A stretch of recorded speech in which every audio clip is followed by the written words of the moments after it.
The sky burned orange as another Dominion warship entered Earth's atmosphere. Captain Jack Mason watched from the cracked window of what had once been Earth's Space Defense Command.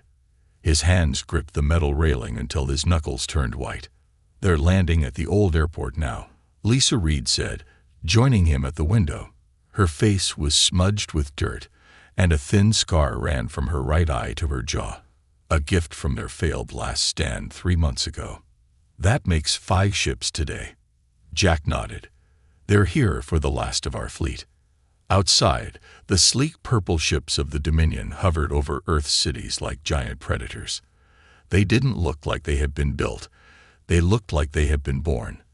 Not a single weld line or rivet showed on their perfect hulls. "It's time," Jack said, straightening his torn uniform. "Let's go hear what our new masters have to say." The meeting place was once a grand United Nations building.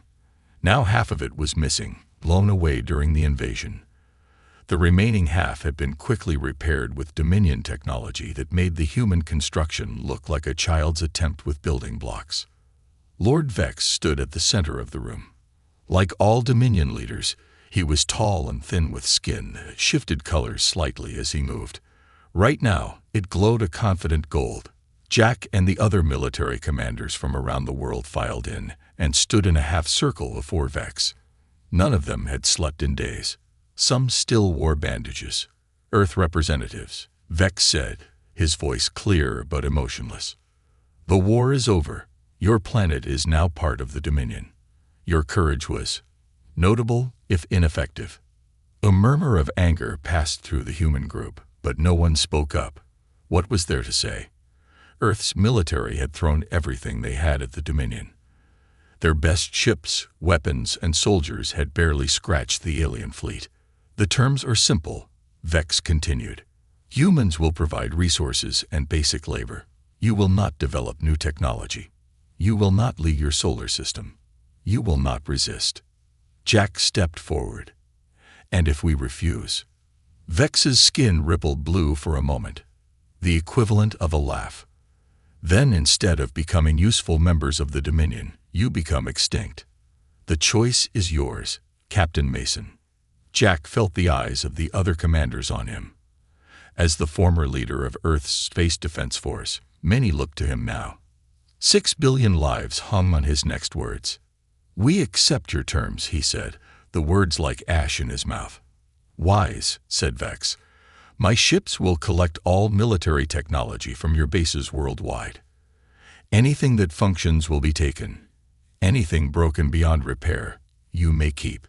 His skin flickered with blue again. "We are not unreasonable. You can have the junk." 3 days later, Jack stood in the rain watching as Dominion ships hauled away the last of Earth's functioning warships. Next to the landing pads were enormous piles of damaged equipment that the aliens had deemed worthless. Broken engine cores, cracked weapon housings, ships with their hulls torn open. "They're efficient," Lisa said, joining him under his umbrella.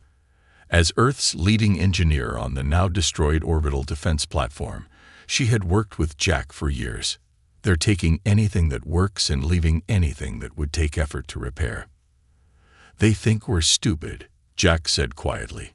"They think we're primitives who got lucky with a few technologies." Lisa looked at the mountain of discarded technology. "Well, compared to them, maybe we are." "No," Jack said firmly. "Different, not stupid. They build everything to be perfect.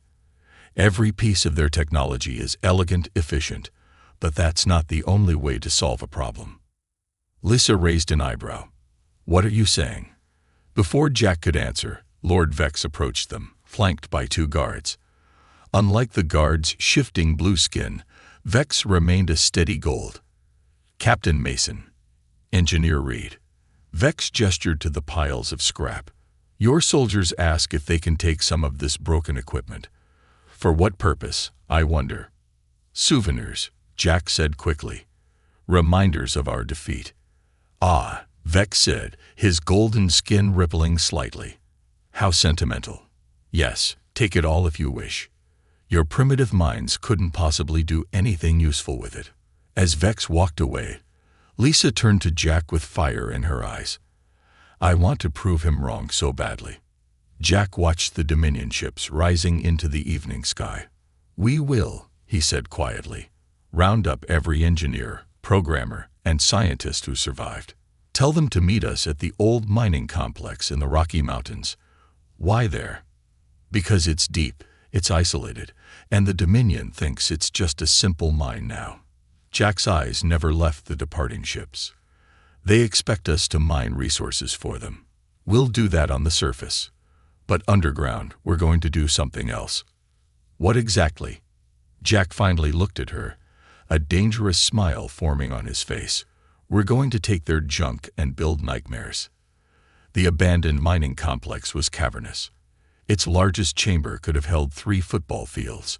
Now it held something else, piles of broken Dominion technology, hauled in secretly over 2 months. Before Jack stood 30 of Earth's greatest minds.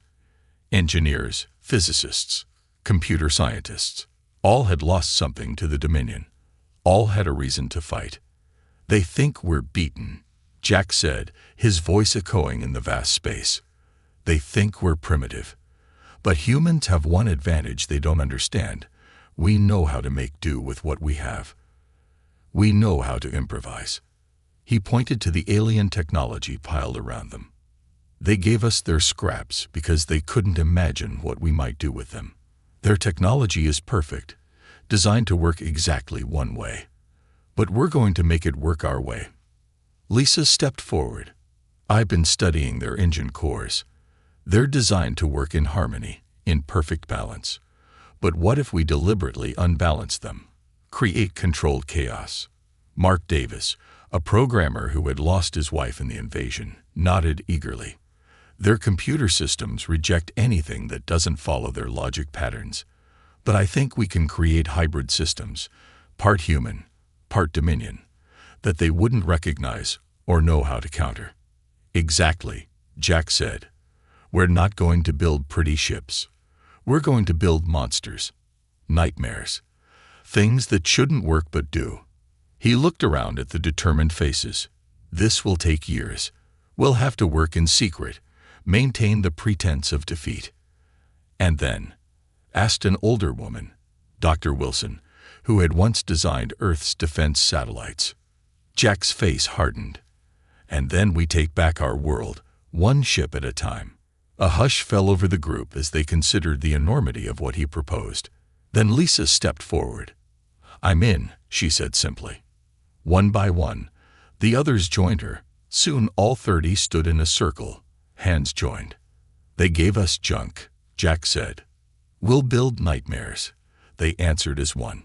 Outside, a Dominion patrol ship passed overhead, its scanners sweeping the mountains. It detected nothing but a simple mining operation and moved on, never imagining what was beginning deep below. 5 years passed. On the surface, Earth seemed to have accepted its place in the Dominion. Humans mined their planet's resources, handed them over to their alien masters, and kept their heads down. The Dominion inspection ships came less often now. Earth was considered a solved problem. Deep underground, beneath 3 different mountain ranges across the planet, a different story was unfolding. Mark Davis hadn't seen daylight in 3 days. His eyes burned from staring at screens where lines of code, part human, part alien, scrolled endlessly. The room around him was lit by the blue glow of salvaged Dominion power cells. 20 other programmers worked nearby, all focused on the same impossible task. Any progress? Lisa Reed asked, entering the room. Her hair was streaked with gray now, though she was only 36. Stress had aged them all. Mark rubbed his eyes. I think so. Look at this. He tapped a command, and on a large central screen, a simulation began running. A virtual ship, nothing like the sleek Dominion vessels, but a rough, asymmetrical thing, performed a series of maneuvers that should have been impossible. How are you getting that much speed? Lisa asked, leaning closer. I'm not using their navigation systems the way they were designed, Mark explained. The Dominion builds everything to be balanced, perfect. But I found that if you deliberately create imbalance in their drive systems, you get these energy spikes. He pointed to a graph showing wild fluctuations. They consider this a catastrophic failure. I'm treating it as a feature. Lisa smiled. Jack needs to see this. He's back from the mining inspection. In another part of the complex, Captain Jack Mason, still called Captain though Earth no longer had a military, was studying a large holographic display showing the solar system. Red dots indicated known Dominion patrol routes. "They've gotten lazy," he said as Lisa and Mark entered. "Their patrol patterns are predictable now. They don't expect trouble from us anymore."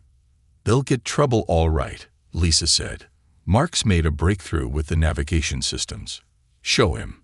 Mark ran the simulation again. Jack watched with increasing interest as the ugly, misshapen virtual ship performed maneuvers no Dominion vessel could match. "It's like watching a drunk dancer," Jack said. "Unpredictable, but somehow effective. Their targeting systems would struggle to lock onto movement patterns like that." "Exactly," Mark said. "And there's more. We found a way to integrate their power cores with our old nuclear technology. It's unstable, dangerous even, but twice as powerful," Lisa finished. "They gave us broken parts expecting junk. We're building monsters instead." Jack nodded slowly. "How close are we to a working prototype?" 6 months, Lisa said. "Maybe less." "Good," Jack said, turning back to the holographic display. "Because we found something." He zoomed in on an area near Jupiter. Our observers at the outer mining stations caught a Dominion supply ship dropping off equipment at this location. "It's not on any of their official routes. What are they building out there?" Mark asked. "We don't know," Jack replied. "But whatever it is, they're keeping it secret even from their own people, which means we need to find out." The next morning, Jack led Lisa and Mark through a massive underground hangar where hundreds of people worked on what appeared to be piles of junk. But looking closer, one could see patterns emerging from the chaos. In the center of the hangar sat their first prototype, the Nightmare one. It looked nothing like a proper spaceship. Parts of its hull were exposed, showing a maze of wiring and tubes. Different sections were different colors, salvaged from various sources. Where Dominion ships were elegant and symmetrical, this was a hodgepodge of angles and protrusions.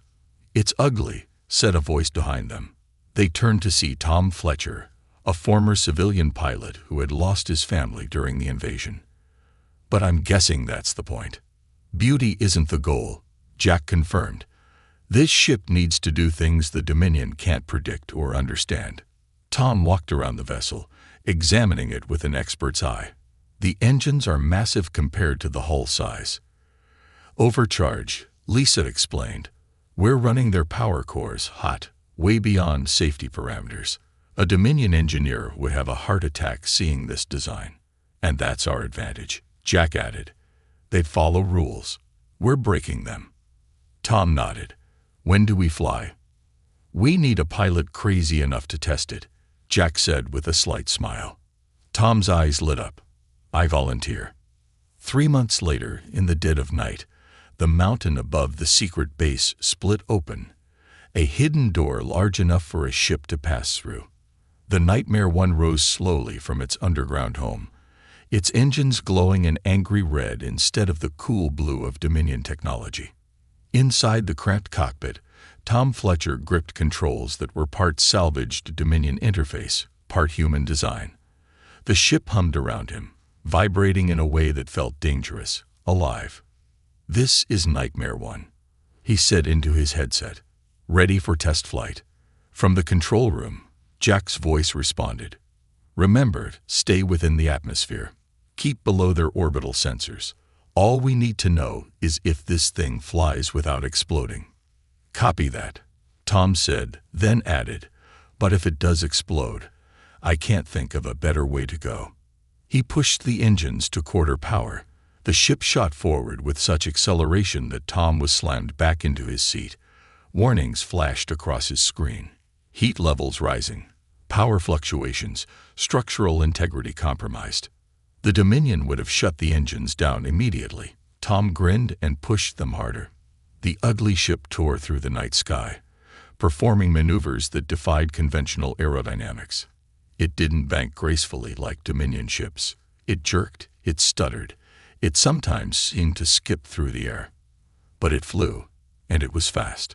Faster than anything Earth had built before. Faster, perhaps, than the Dominion's own vessels. When Tom finally landed back at the base 2 hours later, the entire team was waiting. As he climbed out, sweating and laughing, they swarmed around him. "It's insane," he told them. "It doesn't fly like anything I've ever piloted. It's like riding a bull during an earthquake. But it works." Jack turned to Lisa and Mark, his eyes gleaming with a hope that had been absent for 5 years. "Begin full production. We need 50 more like this within 6 months." 50? Lisa asked. "We barely have enough salvaged parts for 10. "Then we'll need more parts," Jack said grimly. "It's time to start hitting their supply ships. Small raids, nothing that would trigger a full response." He looked around at the determined faces of his team. "For 5 years, we've been building in secret. Now we begin phase 2, testing our nightmares against the real thing." Mark nodded. "They won't know what hit them." "No," Jack agreed, "because we're not fighting by their rules anymore." Outside, the sun was rising over a world that appeared defeated. But underground, humanity's darkest, most brilliant creation was taking shape. A fleet of ships that shouldn't work, shouldn't fly, shouldn't fight.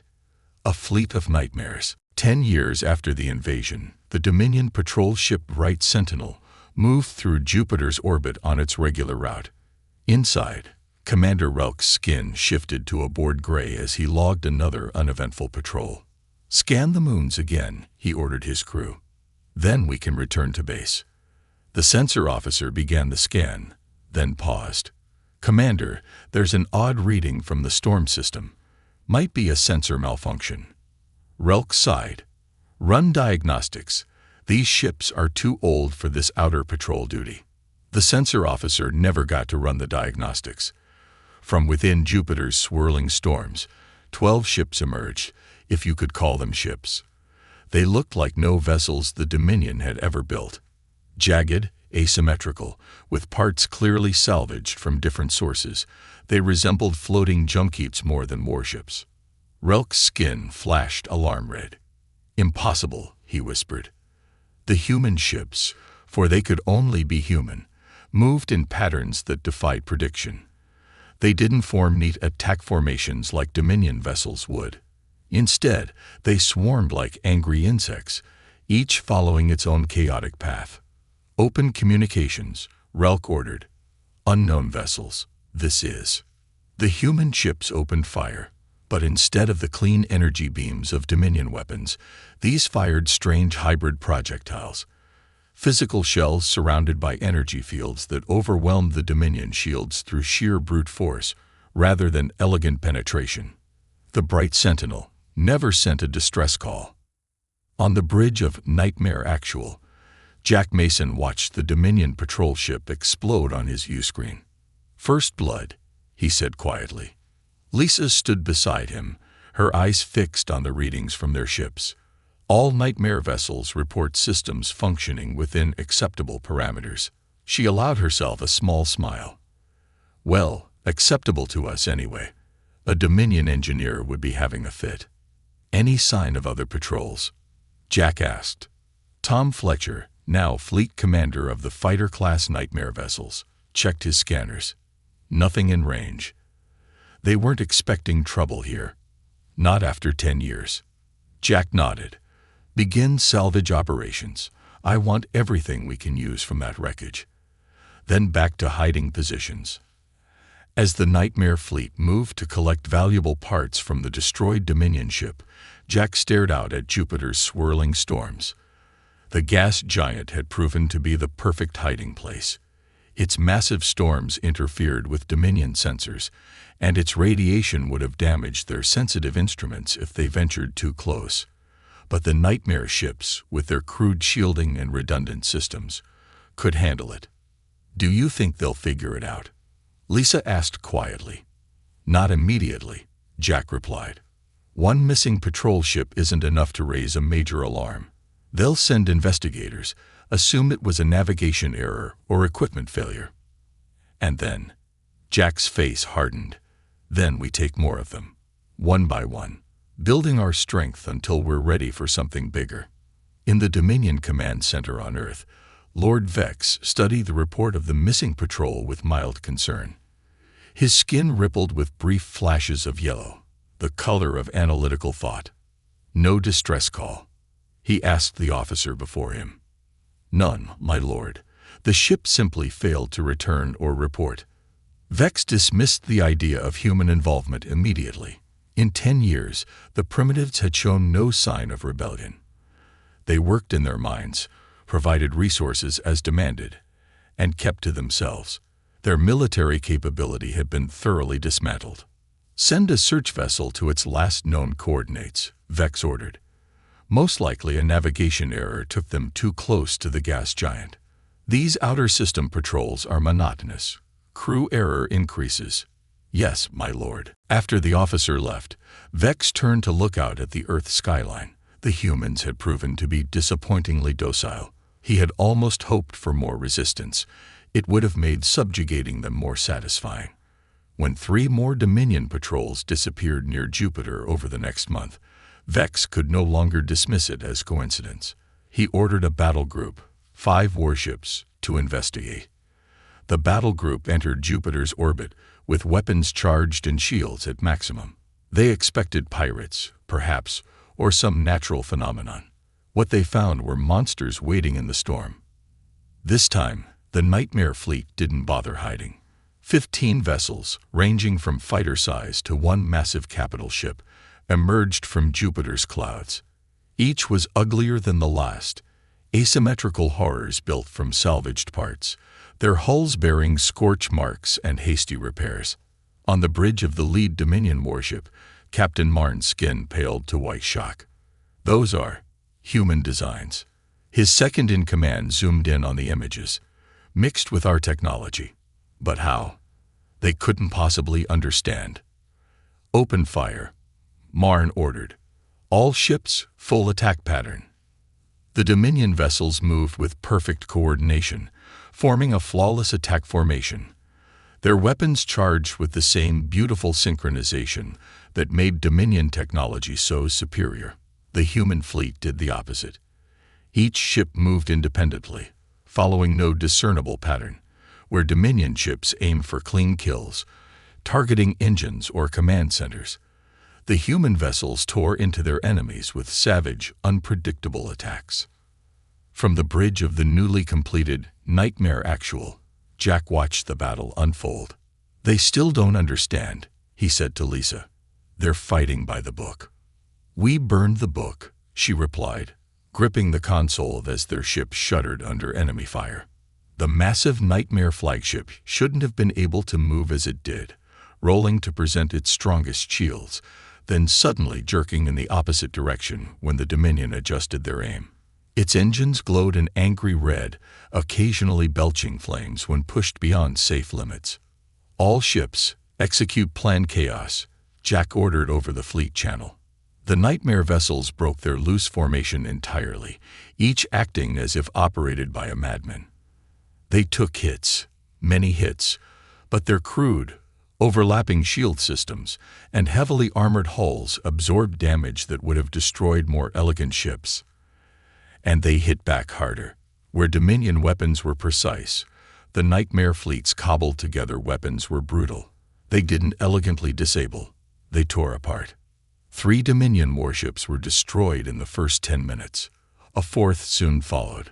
The 5th, badly damaged, managed to enter faster than light travel, escaping back toward Earth. Should we pursue? Tom asked from his fighter command. No, Jack said. Let them go. Let them tell the others what they saw. As the human crews cheered their victory, Jack turned to Lisa. Get me damage reports. We need repairs before they come back. His eyes were hard. And they will come back. With everything they have. Lisa nodded. Next time, they won't underestimate us. No, Jack agreed. Next time they'll be scared. He looked out at the floating wreckage of 4 Dominion warships, the most advanced vessels in the galaxy, defeated by ships made from their own garbage. 10 years they've looked down on us, he said quietly. Now they'll learn what humans do best. We adapt, we improvise, and we overcome. The Nightmare fleet gathered its prizes and withdrew back into Jupiter's storms, taking with them the broken remains of Dominion superiority. Lord Vex's skin had never shown such a deep crimson. The color of rage pulsed across his body as he replayed the battle footage for the 5th time. 4 Dominion warships, perfect examples of the most advanced technology in the galaxy, destroyed by vessels that looked like they had been assembled from a scrapyard. It was impossible. It was insulting. How? He demanded of the gathered Dominion commanders. How have these primitives done this? No one dared answer until Admiral Chorus stepped forward, his skin a cautious blue. My lord, it appears they have taken our discarded technology and modified it in ways we would never consider. Modified. Vex spat the word. They've corrupted it. Look at those ships, asymmetrical, unbalanced, chaotic. They shouldn't even fly. And yet they do, Chorus said quietly. The surviving captain reports that their movements were impossible to predict. Our targeting systems are designed to anticipate logical, efficient maneuvers. The human vessels moved irrationally. Vex's skin paled slightly as understanding dawned. They've turned our greatest strength into a weakness. Our technology is perfect because it follows rules. They're breaking all the rules.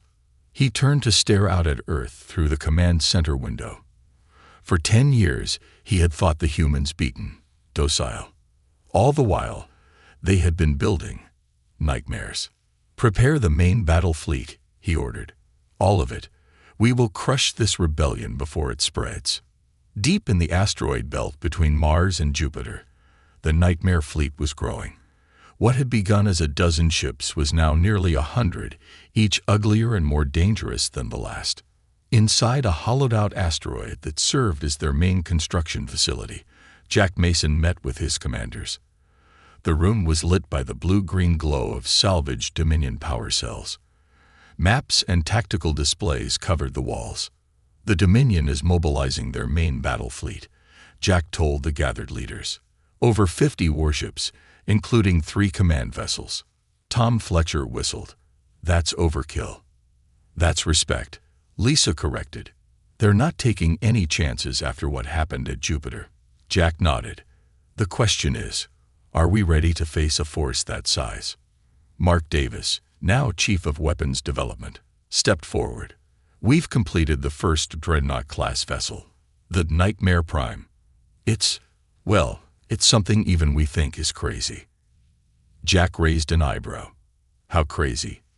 We've installed 12 Dominion power cores, modified to run beyond safe parameters. The energy output is off the charts. Honestly, it shouldn't work at all. But it does, Lisa added, though there's a good chance it might explode if pushed too hard.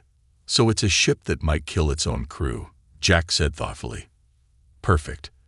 The Dominion would never imagine we'd use something so dangerous. Tom laughed without humor. They already think we're insane. Might as well prove them right. Jack turned to the tactical display. The Dominion fleet will be here in 3 days.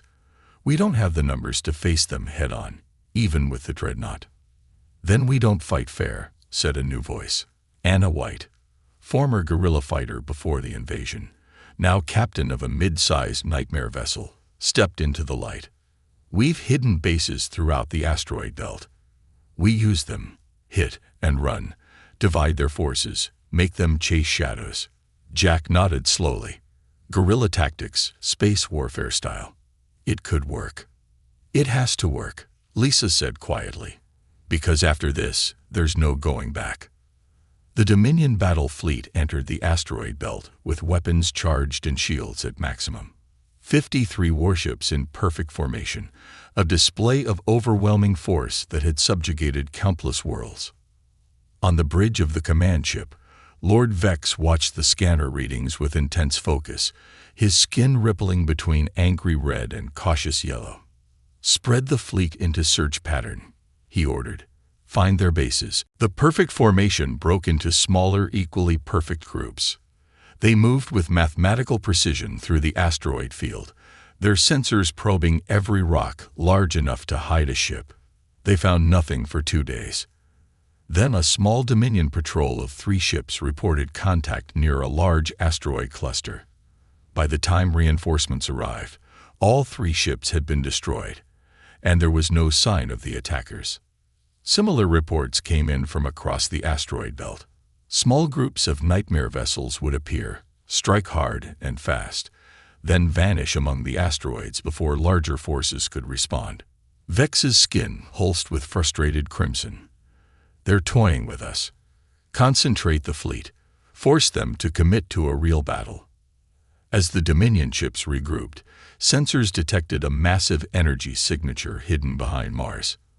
"There," Vex said, his skin lightening with satisfaction. "Their main force."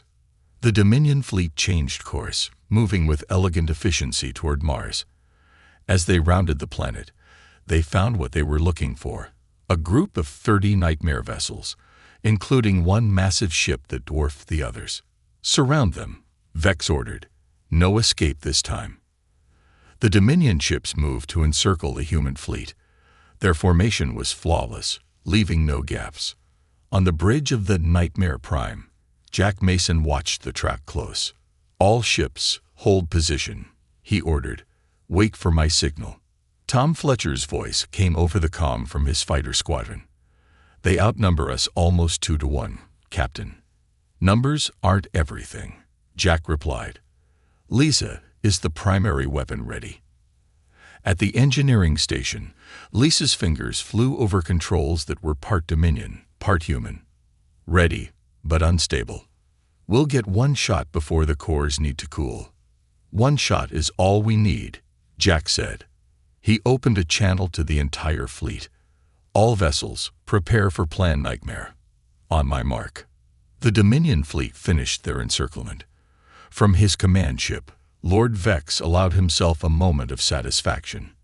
His skin glowed golden with confidence. "Open fire," he ordered. At that exact moment, Jack gave his command. "Mark." The nightmare vessels scattered in all directions, but not randomly. They moved in a carefully choreographed chaos, creating gaps in very specific places. Before the Dominion gunners could adjust their aim, the massive Nightmare Prime fired its main weapon. No one, not even its creators, were prepared for what happened. The 12 overcharged Dominion cores released their energy not in a clean beam, but in a chaotic wave that tore through space itself. Where it touched Dominion ships, their perfect hulls simply came apart, their elegant systems overloaded by raw, uncontrolled power. 15 Dominion warships were destroyed in that single shot. The Nightmare Prime shuddered violently, its systems overheating. Warning lights flashed across its bridge as Lisa fought to prevent a core meltdown. "All ships, attack pattern Sigma," Jack ordered, gripping his chair as the flagship shook around him. "Hit them while they're shocked." The remaining nightmare vessels swarmed the Dominion fleet. What they lacked in numbers, they made up for in sheer unpredictability. Where Dominion captains hesitated, following protocols and waiting for orders, the human commanders improvised, taking whatever openings they found. From his command ship, Vex watched in horror as his perfect fleet was torn apart by vessels that shouldn't even function. His golden skin had faded to a sickly white. "Retreat," he ordered, his voice barely audible. Then louder, "All ships, retreat immediately." The surviving Dominion vessels broke formation, abandoning their elegant battle plans as they fled toward Earth. Behind them, the Nightmare fleet regrouped around their damaged flagship. Jack looked at the tactical display, showing the retreating enemy ships. "Pursue." "The Prime's cores need time to stabilize," Lisa reported. "We push them now. We might lose the ship." Jack nodded. "Let them run. They know what we can do now." He turned to his communications officer. Send a message to Earth, to all humans. Tell them it's time to stand up. As the Nightmare fleet moved to safer positions to make repairs, the message spread across human settlements throughout the solar system. The Nightmares were coming home. Earth's night sky lit up as ships descended through the atmosphere. Not the elegant purple vessels of the Dominion, but the rough, misshapen shadows of the Nightmare fleet. Across the planet, humans poured into streets, looking upward with hope for the first time in a decade. In the Dominion Command Center, Lord Vex stood surrounded by his remaining officers. Through the windows, they could see the approaching human fleet. His skin had settled into a pale blue, the color of defeat. "How many ships?" he asked quietly. "Over 200, an officer replied. "They've been building them in hidden facilities throughout the solar system. We never knew." Vex closed his eyes briefly, half his battle fleet destroyed, the remaining ships damaged and demoralized. The Dominion's hold on Earth was slipping away. "Open a channel to their leader," he ordered. Aboard the Nightmare Actual, Jack Mason sat in the command chair as they approached Earth. The main fleet had been joined by smaller vessels hidden on Earth itself. Mining ships converted to warships, their ugly modifications concealed until now. Incoming transmission from the Dominion Command Center. The communications officer reported. On screen, Jack ordered. Lord Vex's image appeared, his blue skin rippling slightly. "Captain Mason, it seems we underestimated your species. A common mistake," Jack replied coldly. "One you won't have the opportunity to repeat." "I wish to discuss terms," Vex said, his voice steady despite his defeat. "There is no need for further bloodshed." Jack leaned forward. "My fleet is in position above every major Dominion installation on Earth. You have 1 hour to begin evacuation. Any ship still on the ground after that will be destroyed. And if we refuse?" Jack's face showed no emotion. "Then we'll show you what nightmares can really do." He cut the transmission. Lisa, standing beside his chair, raised an eyebrow. "You're giving them a chance to leave." "Destroying them all would be satisfying," Jack admitted, "but unnecessary. We've made our point, and we need some of them alive to spread the word about what happened here." Tom's voice came over the comm from his fighter squadron. "Dominion ships are powering up at all locations. Looks like they're preparing to evacuate. Keep weapons locked on them," Jack ordered. "Trust, but verify." 3 days later, the last Dominion ship left Earth's atmosphere. In cities around the world, humans celebrated their freedom, cheering as nightmare vessels patrolled the skies that had once belonged to their oppressors. But Jack knew it wasn't over. "They'll be back," he told his commanders as they gathered in what had once been the Dominion's command center. "Maybe not tomorrow, maybe not next year, but they'll be back. The Dominion controls hundreds of worlds. They can't let this rebellion stand." "We'll be ready," Tom said confidently. "No," Jack shook his head. "We need to end this permanently. We need to take the fight to them." Lisa frowned. "Our ships don't have the range to reach Dominion territory." "Not yet," Jack agreed. "But we have their technology now. They're intact ships. We can learn, adapt, improve." Mark Davis, who had been studying captured Dominion databases, looked up from his screen. "There may be another way. According to this, the Dominion is holding a High Council meeting in 3 weeks. All major leaders will be there, including those from other conquered worlds." Jack's eyes narrowed. "Where?" "A space station at the edge of our solar system. They built it in secret as a forward command post for this sector." Jack smiled slowly. "Perfect. We hit them there. We can end this with one strike." Lisa looked concerned. "Even with our fleet, attacking their leaders would be risky." "Which is why we won't attack," Jack said. "We'll negotiate." The Dominion space station, Eternal Harmony, hung against the blackness of space, its perfect spiral shape reflecting the elegance of its designers. Inside, representatives from the Dominion High Council gathered to discuss the Earth problem. Lord Vex stood before them, his skin a shifting mixture of blue shame and yellow analysis as he explained the unprecedented defeat. "The humans have created technology that defies our understanding," he concluded. "Their nightmare fleet doesn't follow any recognizable design principles." First Counselor Moran, the highest authority present, leaned forward. Her silver skin rippled with concern. "You're suggesting these primitives have surpassed our technology?" "Not surpassed," Vex clarified. "Perverted. They've taken our elegant designs and transformed them into chaotic, unpredictable weapons." Before Moran could respond, alarms blared throughout the station. On the main view screen, ships appeared, dozens of them, surrounding the station, but not attacking. "Impossible," someone whispered. "They couldn't have found this place." In the center of the Nightmare fleet was the massive Nightmare Prime, now fully repaired and bristling with weapons that glowed an angry red. Even from a distance, it looked wrong. A vessel that by all laws of physics and engineering shouldn't exist. "They're hailing us," a technician reported. Moran nodded. On screen, Jack Mason's face appeared, calm and determined. "This is Captain Mason of Earth. I'm here to discuss terms." Moran's skin flashed with brief anger. "You dare to make demands of the Dominion?" "I'm not making demands," Jack replied. "I'm offering a choice. We have your station surrounded. Our flagship alone could reduce it to dust. But I'd rather talk." Several minutes later, the Dominion Council watched in disbelief as a human shuttle docked with their station.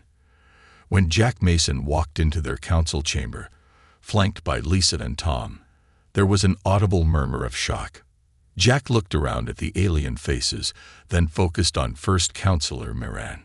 "Thank you for agreeing to meet. What do you want, human?" Moran asked coldly.